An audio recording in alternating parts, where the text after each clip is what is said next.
Hey guys, today we're having a look at how to make whipped cream using your regular blender. Now many of you already know how to make whipped cream using your stand mixer or electric beaters, but the fact remains that many people don't have these items in their kitchen. And also whipping up cream in a blender is really fast and easy to clean up, and it's hassle-free. You just need a little practice and remember a few important points, and we can make whipped cream for our desserts and even for decorating cakes. So here I have some icing sugar, some whipping cream of at least 35% fat content, and we also have some vanilla extract. You can use vanilla bean paste, or sometimes I like to use the vanillin powder, but if you're using that, use a very small amount, a pinch literally, otherwise the whipped cream can acquire a really bitter taste and you won't be able to use the whipped cream. So here we go, we're going to keep our blender jar in the freezer. I left mine in there for 3 to 4 hours till it's freezing cold. You can use any variety of blender, just make sure if it's glass you don't leave it in the freezer too long.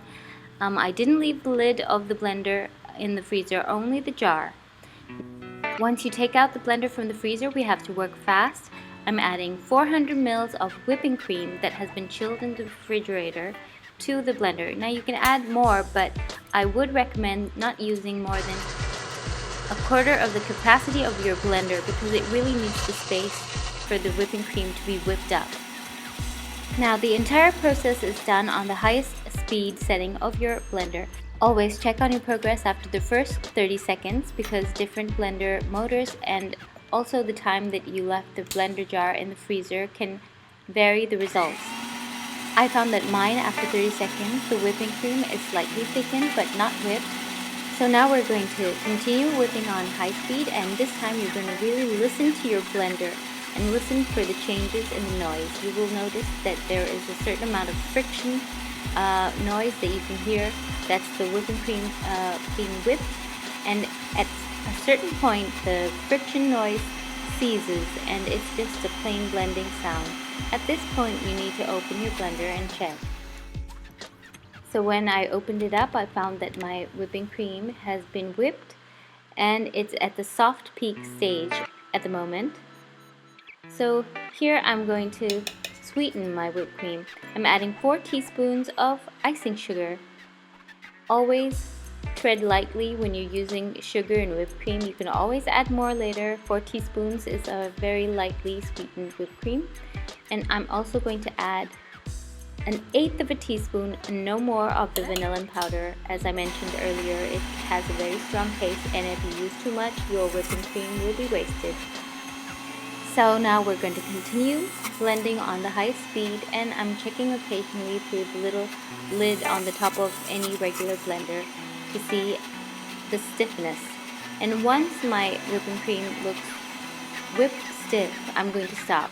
Once the cream is whipped stiff, make sure you stop immediately, otherwise you run the risk of turning the whipping cream into butter, and there's no going back from there.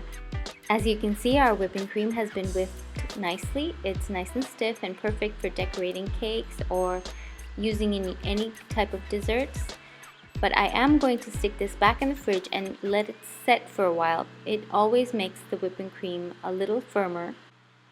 Now a point worth mentioning is that if you live in a hot or humid or temperate climate, the whipping cream will melt at room temperatures.